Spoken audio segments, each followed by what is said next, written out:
जिसको भगवान ने सब कुछ दे दिया है वो ताली ना बजाए, जिसको भगवान ने दो हाथ नहीं दिए हैं वो ताली ना बजाए। हाँ, जितनी जितनी शर्तें बोली हैं अगर वो है वो ताली ना बजाए। जिसको भगवान ने दो हाथ दिए वो दोनों हाथ उठा के ताली बजाया।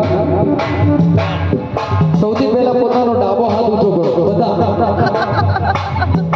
બધાનો ડાબો હાથ ઊંચો થવો જોઈએ। હા સરસ, હવે જમણો હાથ ઊંચો કરો, બરોબર?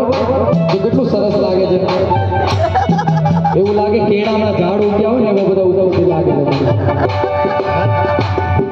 જે જેટલા હાથ ઉપર કરશે જલ્દી ઉપર જશે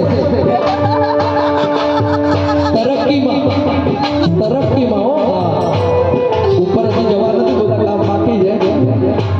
જે વધારે હાથ ઊંચો કરશે એ પ્રગતિમાં ઉપર જવાનું છે। હો હવે તમે વિચારી લેજો।